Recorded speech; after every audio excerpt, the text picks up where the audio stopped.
aqui na 92. E agora nós vamos bater um papo aqui com o advogado Wander Medeiros, que já esteve aqui em outros momentos para conversar com a gente. Hoje a gente vai conversar de um assunto que desperta muita atenção de quem é da área, especialmente, né? Mas também acaba interferindo no dia a dia de todos os cidadãos também, né? O que acontece? O STF está por julgar, está analisando, né, duas questões que podem interferir na chamada uberização. O que seria uberização, né? Essas pessoas que trabalham por meio de plataformas tipo Uber, né? Daí vem a uberização, 99, Rap, são várias, né? São várias. E são duas ações que estão transitando no STF, a SL 64018, ajuizada pela Rap, que é uma empresa de entrega, se não me engano, de comidas, tipo iFood, salvo engano. Tem também a RE 1.446.336, que é um recurso da Uber relativo ao reconhecimento de vínculo trabalhista. Para além disso, tem questões que estão sendo debatidas no Congresso Nacional, né? Tem uma proposta que foi elaborada, inclusive, pelo Executivo para tentar regulamentar a atuação dos motoristas com relação às plataformas, que é o PLP 12 de 2024, atualmente na Câmara dos Deputados, e tem o objetivo de garantir direitos trabalhistas e previdenciários aos condutores, sem interferir na autonomia deles para escolher horário, plataforma. A gente fica se perguntando se isso vai de fato ser possível, né? E estamos recebendo aqui o Dr. Wander Medeiros, aqui eu agradeço mais uma vez por falar com a gente aqui ao programa. Queria saber que o senhor fizesse uma análise do senhor, como é que o senhor vê essa questão que a gente tem chamado aí de uberização, né? Que são sinais de novos tempos, né? Onde ele é meio classificado como um empresário, mas ao mesmo tempo não é. Por outro lado, ele não tem a obrigação de cumprir horário. O senhor entende que é possível? Vamos pegar por essa primeira causa aqui mesmo, que essa questão, por exemplo, que está sendo discutida no STF. É possível realizar ali um vínculo, e caracterizar com um vínculo trabalhista daquele que presta serviço por aplicativo com essas empresas? Bom dia, Wander. Bom dia, Farias. Bom dia, Larissa. Bom dia, Paulo. Esse microfone não está funcionando, só um instantinho. Agora sim, professor. Agora sim. Bom dia, Farias. Bom dia, Larissa. Bom dia, Paulo. A todos que nos escutam. Obrigado pelo convite de estar aqui, de falar sobre isso. Por algum motivo não está funcionando não, viu, Paulo? Será que está invertido? Talvez esteja, acho que exatamente, acho que esse microfone aí... Oi, vamos fazer uma troca de microfones ali. Ao vivo é assim mesmo, doutor Wander, vai dar tudo certo no final. Agora... É pra gente ter um excelente dia, o senhor vai falar bom dia mais uma vez. Quero ver o dia não ficar bom depois de 3 vezes, né, mano? Exatamente, então... Pede música até no final. É verdade, os amigos Farias, Larissa e Paulo e todos que nos escutam, bom dia. Dizer que na condição de professor nessa área trabalhista, estudioso, eu estou fazendo agora doutorado com linha de pesquisa nessa área de direitos sociais. Há 25 anos que eu atuo nessa área e é uma área muito que me chama muita atenção. E já respondendo diretamente a você, Farias, o uberismo, vamos chamar. Olha, ainda não está legal, Paulinho. Volta para aquele microfone lá. Eu acho que realmente, de fato, aquele que está certo trocado. Aqui, Deixa eu só testar. É isso, um teste 2? Agora sim? Agora acho que vai ficar melhor. A gente estava ouvindo, mas só ouvindo com dificuldade. Agora sim. Wander, eu não vou dar bom dia de novo, porque acho que deu para registrar o bom dia bem dado. Mas dizendo assim, Farias, diretamente ao ponto da sua pergunta, esse tema do uberismo, vamos classificar de uma maneira menos pessoalizada na empresa que explora essa atividade, que é uma empresa famosa por isso, mas falar do ponto de vista de ser uma nova dinâmica de produtividade, de produção e de trabalho. Aí fica mais fácil. O uberismo, ele está nesse fenômeno histórico, no momento que a gente vive hoje, chamando a atenção, como em outros tempos da história, também houve transformações. Então a gente pode falar no Fordismo, no Toyotismo, de dinâmicas de produção que eram, naquele momento, novidade. Então, diante disso, e aí é preciso sempre fazer esse disclaimer do ponto de vista lógico, jurídico e histórico. Diante disso, eu posso responder para você sem nenhuma dúvida. Sim, é possível caracterizar o vínculo de emprego no modelo do uberismo, dentro das regras que já existem hoje, e a gente agora vai descobrir qual vai ser a decisão do Supremo, se ele vai permitir que isso aconteça ou não. A tendência é que ele dê uma decisão mediada. Até porque essa me parece ser a grande solução. A gente precisa informar as pessoas que é possível haver o vínculo de emprego nesse modelo de trabalho uberizado, em que se garanta autonomia de horários, se garanta uma série de direitos que são tão caros para quem trabalha dessa forma, e ainda assim ele tenha direitos, tenha proteção da Previdência Social no caso de acidentes, tenha o mínimo de remuneração pelo trabalho, eles vão ganhar mais. Se reconhecer o vínculo de emprego, eles vão ganhar mais. Vão ganhar mais e não vão ter problema com questão de horário, o dia que eles querem ou não querem trabalhar. Então é isso que a gente está buscando, a evolução dos direitos sociais e dizendo para quem tem esse recorte histórico e estuda da matéria. Isso já aconteceu, do ponto de vista histórico. Nós não estamos vivendo nada além do que costuma ser a dinâmica normal da sociedade. A graça e a beleza disso para a gente que está aqui hoje é perceber que nós estamos vivendo esse momento histórico de transformação. Pelo que eu entendi, o senhor é a favor dessa medida, dessa...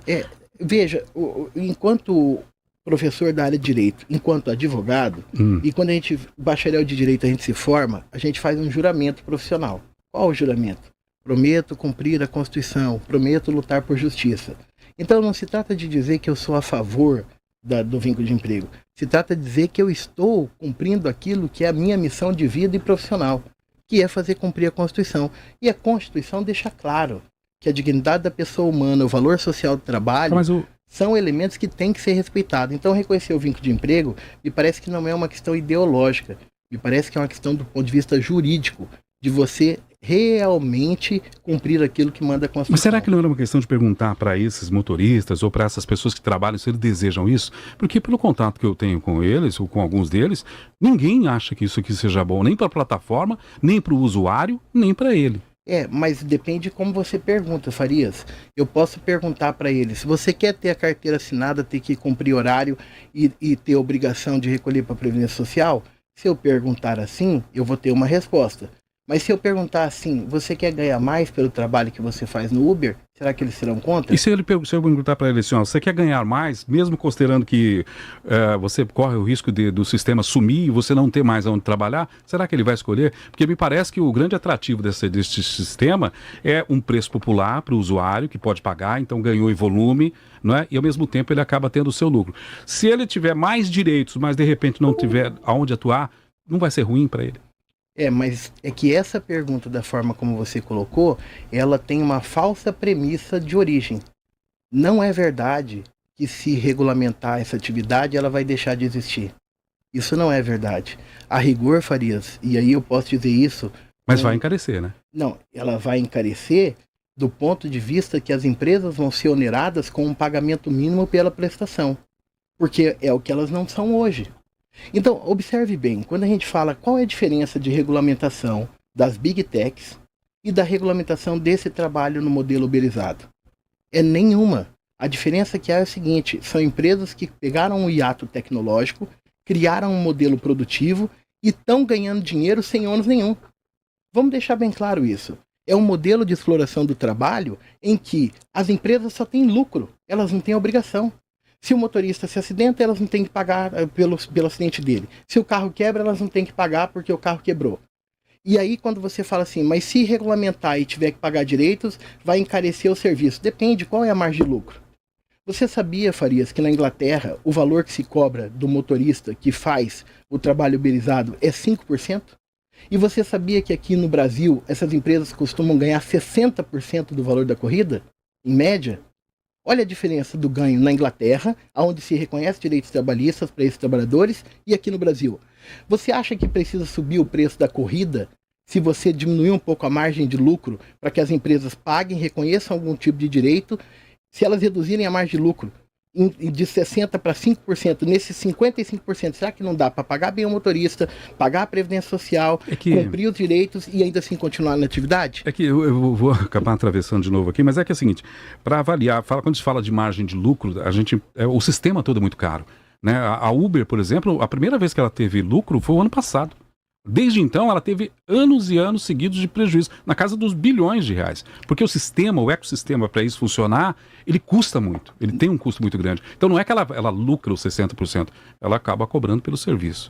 Mas aí você precisa descer, essa conversa nossa está sendo interessantíssima, porque isso é o esclarecimento que a sociedade precisa receber.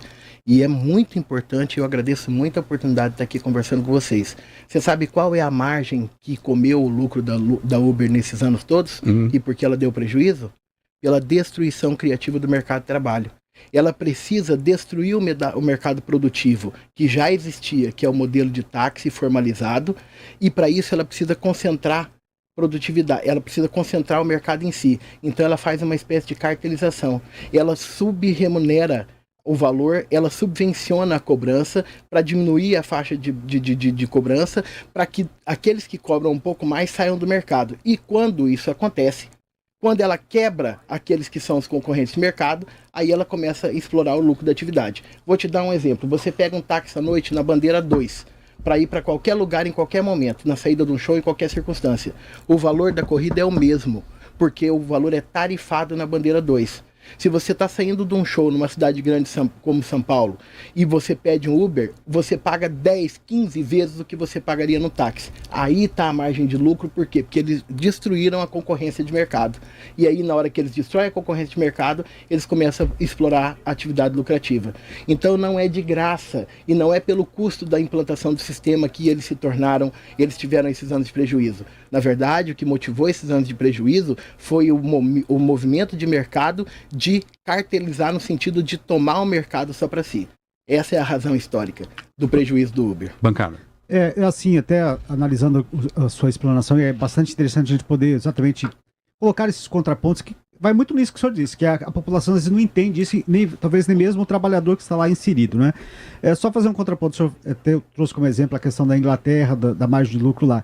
A gente precisa falar também em países de primeiro mundo como a Inglaterra, o transporte público funciona com muito mais eficiência do que a gente tem no Brasil, e obviamente que até o público que se utiliza desse tipo de transporte lá talvez seja muito menores do que tem aqui, porque o transporte público é eficiente. Aqui nós não temos, então as pessoas precisam cada vez mais. Quando entra a questão dos taxistas, e a grande reclamação também era exatamente pelo alto custo que o taxista cobrava para fazer as suas corridas, e veio essa chamada popularização. Mas aí, fazendo uma leitura em relação à possibilidade de regulamentação em relação a isso, e até um ponto que é importante, até para que as pessoas entendam, é de que, por exemplo, o senhor trouxe até o exemplo de responsabilidades. Por exemplo, quem trabalha de Uber, se ele sofrer um acidente, a empresa ela não é responsável nem por ele, nem pelo veículo. Porém, esse cidadão, se necessitar de atendimento médico, ele vai lá para o SUS, né? Ele vai precisar, inclusive, se utilizar dos recursos do SUS, que não recebeu dele através dos impostos arrecadados, e ele acaba onerando, inclusive, o SUS, que já é deficitário, ou seja, você tem um público-alvo que vai usufruir de um serviço gratuito e que ele não contribuiu para isso, porque ele está na informalidade, né? Inclusive, Paulo Wagner, você me chamou a atenção para um ponto que vai de encontro ao que o Farias perguntou, que é o seguinte: sabe qual é uma das grandes que come a margem de lucro e deu prejuízo para a uberização? É os gastos de publicidade, porque eles precisam implantar uma cultura ideológica do ponto de vista sociológico de empreendedorismo, para que aquele que se submete a ter que trabalhar 12, 14, 16 horas por dia, acredite que aquele é um modelo favorável para a vida dele, e não que ele esteja sendo explorado. E aí está um exemplo. Sabe por que elas podem fazer isso? Porque elas são umas empresas que não têm ônus nenhum. Se o trabalhador se acidenta, quem paga é eu, você, o Farias, a Larissa, porque a gente recolhe para a Previdência Social. Vocês aqui todos são empregados e recolhem para a Previdência Social. Assim como eu também sou e recolho para a Previdência Social. Pública, mas recolho. Ou seja, e também na condição de coisa. Ou seja, nós mantemos o Sistema Único de Saúde, que vai atender o trabalhador, que eles exploraram a mão de obra, sofreu acidente, mas na hora de reparação eles não se preocupam com isso. Então, na verdade, assim, se a gente for olhar, existem inúmeros ângulos, como essas empresas hoje, elas atuam no mercado tecnológico, e aí é importante fazer um disclaimer aqui. Isso, gente, que nós estamos vivendo hoje no Brasil, no mundo, em relação a Big Techs, ao uberismo, a tantas outras formas, isso aí não é novo. A história não se repete, mas ela rima. Isso que a gente está vendo acontecer agora é algo que no curso da história sempre aconteceu. Então a gente tem uma transformação tecnológica que permite a mudança dos modelos de produção, e aí eu não faço nenhum juízo do ponto de vista legal, mas do ponto de vista moral. Por quê? Porque não dá para dizer que é ilegal isso que eles fazem. Na verdade, não tem regulamentação dizendo que está certo ou que está errado. Não tem lei para dizer que está certo ou está errado. O Supremo vai dar as balizas agora. Só que o que esse pessoal viu? Viu um mercado uma possibilidade de ganhar fácil muito dinheiro, porque é muito dinheiro que se ganha, e aí estão ganhando dinheiro nisso. E aí essa gritaria que se tem, não pode regulamentar, não pode isso, não pode aquilo, é a gritaria de quem? De quem está acumulando capital. Está acumulando capital e com o propósito do quê? De acumular esse capital sem ter custeio nenhum. Não paga, Se o consumidor bate o carro, o que está dentro do carro, se tem um acidente, ele não é indenizado, porque ele não quer que aplique o direito do consumidor.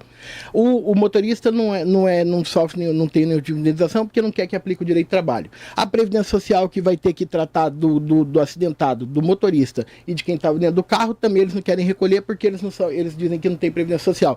Então eles não pagam nada para ninguém. E aí eles acumulam o capital dentro deles. E sabe o que eles fazem com esse capital? Não é reinvestir do ponto de vista social para que os trabalhadores possam ganhar ou melhorar. Não, é para desenvolver o carro automático, para transporte sem motorista. Então, assim, esse é um exemplo que você deu de uma das consequências de ter um segmento empresarial não regulamentado, que é o caso do uberismo. É um modelo produtivo que eles querem se defender como uma plataforma de fornecimento de serviços de tecnologia e que não tem ônus nenhum do trabalho efetivo da prestação de trabalho de transporte de mercadorias e pessoas. A consequência é essa, a Previdência Social é um dos ônus. Tem pergunta, Larissa? Assim, e se for reconhecido esse vínculo empregatício, como que seria feito esse enquadramento previdenciário, FGTS, contribuições em geral, e qual seria o impacto financeiro tanto para os trabalhadores, para a plataforma e para o Estado? Larissa, eu vou dizer para você que eu estou muito feliz de estar aqui conversando com vocês. Vocês são jornalistas assim que realmente a gente fica feliz de ter na nossa cidade uma qualidade de um trabalho como esse. Por quê? Eu, antes de vir para cá, estava ouvindo para me atualizar sobre a discussão, ouvi todos os debates que tiveram na semana passada no julgamento dessas DINs no Supremo Tribunal Federal. E eu percebi que está passando despercebido uma opção de solução que ninguém está falando. Então, eu acho que aqui na Grande FM nós vamos dar uma notícia de primeira mão para todo mundo. E é o desafio que eu fiz, Faria, de você chegar agora para o motorista de Uber e perguntar dessa forma que eu estou falando aqui para você. Por quê? Porque como seria a adequação, a meu juízo, como jurista na área trabalhista, professor, advogado, defendendo os trabalhadores há 25 anos já nessa área trabalhista. A minha missão de vida tem sido essa, defender o trabalhador. E desse ponto de vista histórico, como seria essa adequação jurídica? A presença dos elementos de relação de emprego estão presentes. Por quê? Há onerosidade, há pessoalidade, há pessoa física, há subordinação integrativa e onerosidade, pessoalidade e a habitualidade. O que seria a subordinação integrativa? Poxa, excelente pergunta. Vamos lá. O que é o conceito, quais são os pressupostos do vínculo de emprego? São 5. Pessoa física, pessoalidade, onerosidade, habitualidade e subordinação. Note que eu falei subordinação. Qual é o conceito jurídico de subordinação? Isso não está na lei, isso é construído pela doutrina e pela jurisprudência. Houve uma evolução dogmática de uma subordinação que antes era vista como uma subordinação econômica, e isso não serviu. Por quê? Porque eu sou subordinado economicamente, mas e se eu sou rico e quero trabalhar? Então eu não sou empregado? Uma subordinação técnica. Eu sou subordinado tecnicamente, eu obedeço às ordens. Não, mas e se o dono da empresa, o dono do hospital, ele é um engenheiro e eu sou o médico, eu sei mais do que ele sobre a profissão. Não serviu a subordinação técnica. Aí vamos lá, chegou na subordinação jurídica. Eu obedeço ordens. E do ponto de vista histórico, o conceito de subordinação se traduziu em subordinação jurídica durante muito tempo em nosso país. Mas já não de hoje. Há mais de uma década, na verdade eu acho que no limiar do século XX, no início do século XXI, houve uma evolução do conceito de subordinação, desprendendo da figura da mera subordinação jurídica, receber ordens, para entender que a subordinação ela é integrativa, ela é o conceito do trabalhador estar inserido e fixado juridicamente dentro do mecanismo de produção daquela atividade econômica, ou seja, a empresa precisa daquele trabalhador para desenvolver sua atividade. Ela é uma subordinação integrativa. Ainda que ele não receba ordens, ainda que ele não tenha a fixação a só um tomador, a só uma empresa, se ele contribui com seu trabalho para que a empresa exerça sua atividade econômica, ele está integrado dentro daquela atividade. Portanto, voltando, todos os elementos do vínculo de emprego estão presentes no trabalhador uberizado. Mas é preciso fazer uma adequação. E essa adequação, a CLT já traz respostas. E é isso que eu quero frisar para vocês, que ninguém está falando ainda. Ninguém está falando lá no Supremo Tribunal. Acabei de ver todos os debates. Ninguém está falando ainda. Que é o quê? Há um hiato que me parece que é a adequação conforme razoabilíssima para resolver toda essa situação. Para você formalizar a relação de trabalho do trabalhador uberizado, garantir que ele possa ganhar mais. Essa é que é a questão, garantir que ele possa ganhar mais. Garantir que ele ganhando mais não vá também onerar o sistema de aumentar a corrida para o consumidor, porque a empresa pode trabalhar mais de lucro dela. Isso é impossível acontecer sem ter essa contrapartida, sem ter o aumento no valor e, consequentemente, a queda no movimento também? Não é porque eu sou um cara liberal e eu acredito nas forças de mercado. Liberal? Muito liberal. Eu acredito nas forças de mercado e na livre concorrência. Porque é o seguinte, nós temos um modelo regulatório que essa tecnologia hoje ela tem N plataformas. Eu estava vendo o debate agora. Tem uma plataforma, por exemplo, que foi criada em Brasília, que eu vi a menina falando lá, que é excelente. É um modelo de produção em que a plataforma ela ganha 0,12% do valor da corrida. Meu irmão, de 60 para 0,12, olha a diferença. Olha a diferença e está se mantendo economicamente. Mas voltando para responder, qual é essa adequação que eu acho que o pessoal deve estar curioso? Como que pode ser feita essa adequação? A CLT já tem no artigo 62 hoje a previsão de que o trabalhador em atividade externa, insuscetível de controle de jornada, ele não tem limitação, não tem controle de jornada. Bom, essencialmente o trabalhador uberizado é um trabalhador em atividade externa, promovendo uma entrega, ou de 2 ou de 4 rodas. Perfeito? Então, quando você diz que ele tem vínculo de emprego, ele está em atividade externa, você permite, e é isso já existe. Eu acho que o problema é a miopia das pessoas entenderem o direito. Qual que é a questão? Hoje você já pode ser contratado por uma jornada de 44 horas semanais, mas você pode ser contratado por uma jornada de horas de trabalho. Então, qual é a solução? Ele vai ganhar um mínimo por cada hora de trabalho em que ele se ativar na plataforma, nos momentos que ele se ativar na plataforma. Essa remuneração pode ser paga à analogia do trabalho intermitente, aonde para cada corrida que ele receba o piso salarial da hora de trabalho, ou mais que isso, aí vai depender dos trabalhadores uberizados criarem os seus sindicatos e regulamentarem através de convenção coletiva e acordo coletivo, aumentar o piso deles de ganho, para eles ganharem ainda mais do que seria o básico. Muito bem, ganhando, ali ele ganhará o valor mínimo da hora de trabalho, sendo seletista, ele ganhará a proporção de férias, a proporção de 13º, a proporção de FGTS e ficando na empresa o ônus de recolher para a Previdência Social a quarta parte empregador e reter a quarta parte empregado. Pronto, você resolve a situação. Você garante que a pessoa continue trabalhando com a mesma autonomia, porque é isso que as pessoas precisam tirar da cabeça. Sim. A autonomia pode ser preservada hoje e garantir a existência do vínculo de emprego, porque hoje a subordinação não é mais a subordinação jurídica. Ela é a subordinação integrativa, da fixação jurídica do trabalhador ao objetivo daquela atividade empresarial. Então você garante, se você fizer essa pergunta assim para o trabalhador, o uberizado, eu duvido que ele vai te responder que não está afim de ganhar mais, de ter garantia da Previdência Social, aí mais. Porque você tem que fazer essa pergunta e falar as consequências. E tem outra consequência também. Quer ver mais uma consequência? Reconhecendo o vínculo de emprego, o princípio da alteridade. É do empregador o ônus do custeio da atividade econômica. E aí a empresa vai ter que começar a custear, pelo menos pagar seguro, para casos de acidente, para casos de prejuízo no veículo. Perfeito?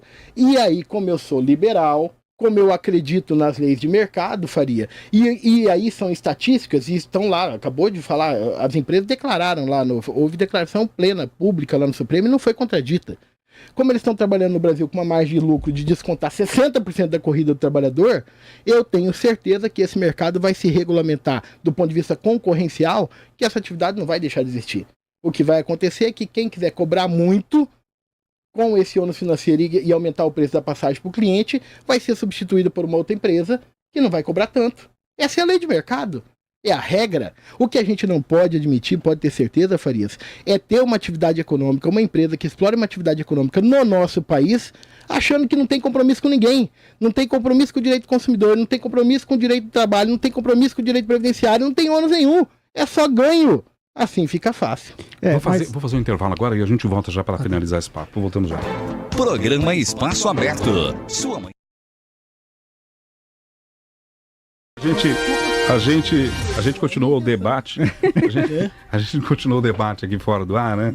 E a conversa se estenderia, Wander, por muito mais tempo. Teria muito mais coisas a serem questionadas, mas infelizmente nosso tempo não dá para seguir. Já estamos em cima do horário. Quero agradecer mais uma vez o senhor ter a boa vontade de vir aqui falar com a gente. E numa outra oportunidade a gente volta nesse assunto com mais tempo. Farias, eu quero agradecer. Quero dizer assim que é uma honra ter essa possibilidade de travar essas discussões, que a gente faz assim com muita humildade, do ponto de vista de que todo mundo tem direito de ter posições e tal, respeitando o ponto de vista divergentes, mas assim, eu sempre digo isso, eu tenho 25 anos advogando, eu tenho 25 anos como professor na área trabalhista, esses temas complexos, para quem estuda na área, se alguém tiver que se expor a falar coisas que às vezes pode até causar algum tipo de coisa, tem que ser pessoas que são da área. Então assim, eu sempre sou chamado, eu me predisponho a falar, gostaria que todo mundo estudasse a mais sobre isso, porque tem muito sofisma, tem muita coisa que tem proliferado e que está aquém do que é devido, e que as coisas possam evoluir do ponto de vista social, evoluir do ponto de vista dos direitos humanos, evoluir para que a nossa sociedade melhore sempre cada vez mais. Mais uma vez, muito obrigado Paulo, obrigado Larissa, e a todos que nos ouviram, e Farias, é óbvio, a todos que nos ouviram a oportunidade de estar aqui. Muito obrigado. Só para provocar o senhor, já que o senhor não vai ter tempo para responder, eu vou trazer aqui a fala de um motorista de aplicativo. Se quiséssemos CLT, estaríamos trabalhando em uma empresa. O aplicativo nos dá liberdade de trabalho e recolhimento de impostos. Coloque ele aqui. Exatamente. Talvez falta de conhecimento um pouco sobre a causa, né? Exatamente. Como o senhor trouxe. Exatamente. Eu acho que ele pode ter tudo isso e ainda ter a garantia de um 13º, de uma férias da FGTS, e de que se ele sofrer um acidente, ele vai ter indenização e vai ter quem cuide dele. Às vezes a pessoa não pensa nisso, né? Exatamente. Muito bem. Bom, eu não só um detalhe, tempo... isso é importante. Diga. Isso eu ouvi do ministro-presidente do TST, que assumiu agora na palestra que eu assisti há 2 semanas em São Paulo, há um mês em São Paulo. No ano passado foram 13 mil trabalhadores de aplicativo mortos em acidente de trabalho, em acidentes de moto. 13 mil. De moto, no ano passado, a média tem sido essa, 13 a 15 mil por ano. Muito triste. A família fica ainda desassistida, ainda no fim das contas. Sem uma pensão, sem nada. Muito bem. Bom, infelizmente acabou nosso tempo. Muito obrigado, viu, Wander? Até uma próxima. Larissa, até amanhã também. Até amanhã. Paulo, até amanhã. Até lá. Olha, você que nos acompanhou, muito obrigado. Siga, vem aí o Oswaldo Duarte com o Patrulha da Cidade. Falamos em nome de Artemis Laboratório, Bonacini Informática, Campo Belo Containers, LB Energia Solar, CG Telhas, Tenda Planejados, Matpá e Aramis Dourados. Vem aí Oswaldo Duarte com Patrulha da Cidade. Nós voltamos amanhã aqui na 92.